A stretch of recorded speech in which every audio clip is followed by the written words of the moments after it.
My brown is beautiful. Truth be told, I'm grieved and even a little bit embarrassed at how long it's taken me to say that out loud and actually mean it. Full disclosure, I'm still working on it. See, from my earliest memories, I learned that brown wasn't really a color that anybody wanted. It was more something that was accidentally created and you didn't like.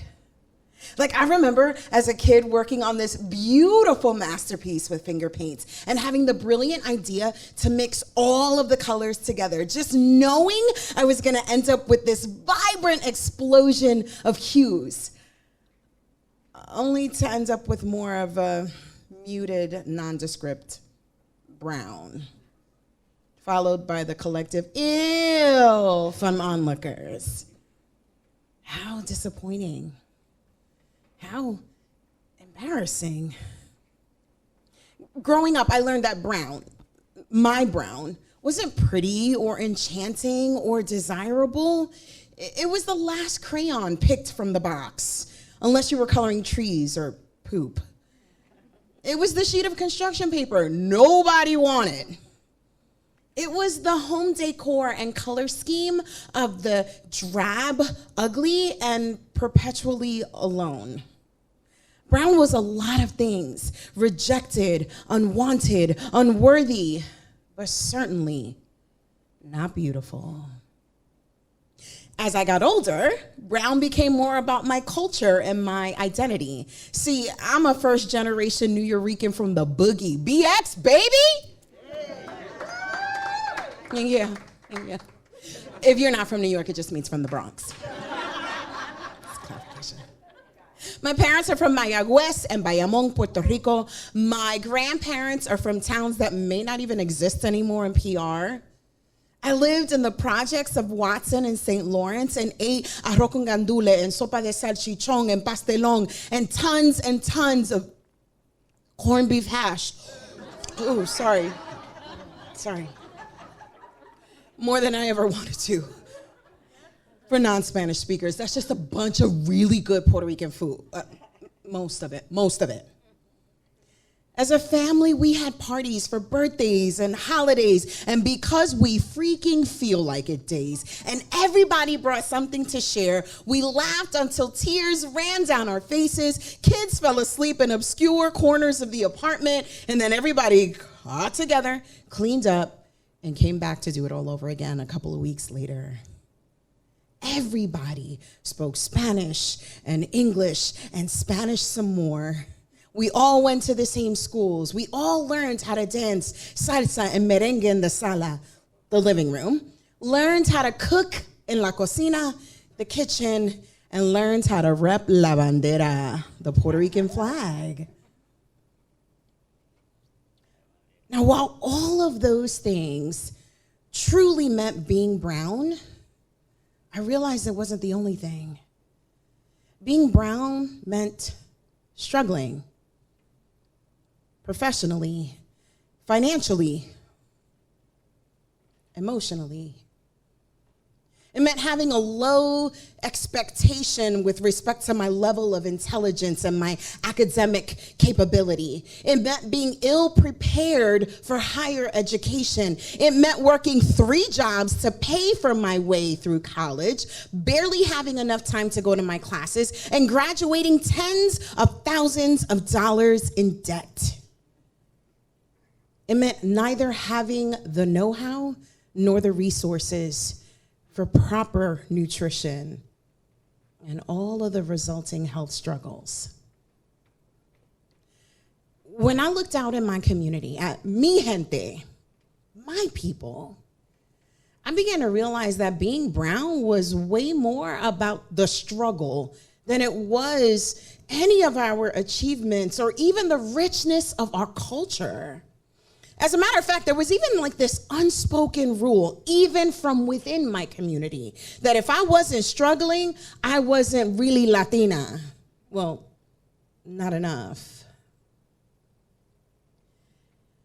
I carried the weight of this obscure identity, this brown burden, for longer than I wish I ever had. But then I had this espérate moment. You have those, espérate, which for non-Boricua Spanish speakers, it's actually pronounced espera usted, which in the English vernacular just means, hold up, wait a minute. I found myself now as a mother of my own brown babies. And like any parent, I was challenged with what kind of legacy I wanted to leave them. Like, I knew that I wanted to pass on integrity and passion and kindness and excellent work ethic, all these good things, but not the brown burden. I realized I had been tasked to teach them these things. But to do so, I had to do more than just tell them. I had to show them. It was time to take back my pen and begin writing my own brown narrative, rather than living the one that had been written for me. It was time to reflect the truth of my brown facet and equip my babies with what they needed to write the truth of their own brown facet. I went back to that day when I was creating that beautiful masterpiece and started thinking about how I got to that color brown to begin with. See, at its most basic level, the color brown is actually made from the 3 primary colors: red, blue, and yellow. Different saturations of each color actually result in the different shades and hues of brown. So in essence, it takes a whole bunch of color just to make brown.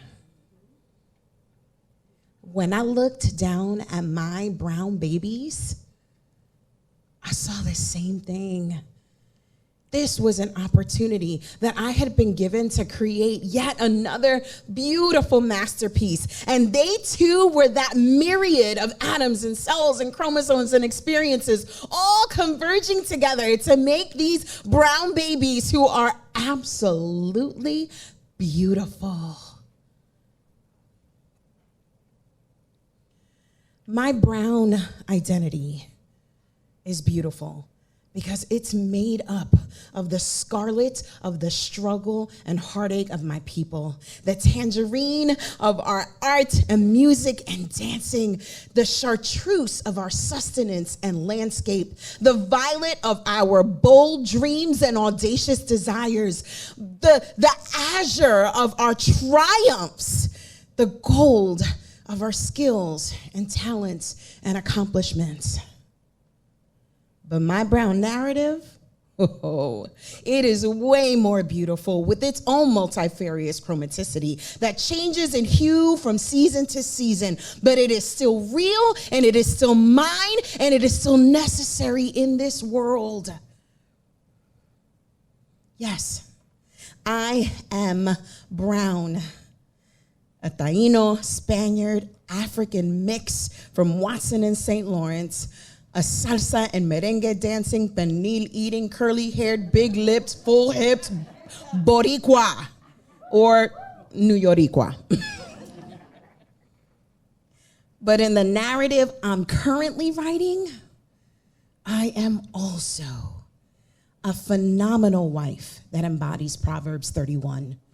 A spectacular mama that is raising 4 world changers, a brilliant mechanical engineer with an innovative mind, an author that shares her heart vulnerably and changes souls, a practitioner that is changing my community one plate at a time, a creator of spaces for the bruised, battered, and broken, a lover of all things art, music, and dancing, an anointed child of the Almighty God, and I am just getting started.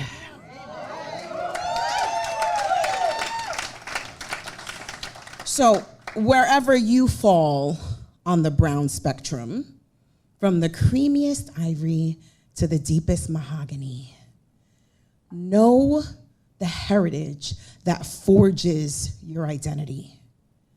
but have the audacity to take back your pen and write your truth about your facet, because this world needs to hear it. My name is Michelle Ayala-Rivera, and my brown is beautiful. And so is yours. Thank you.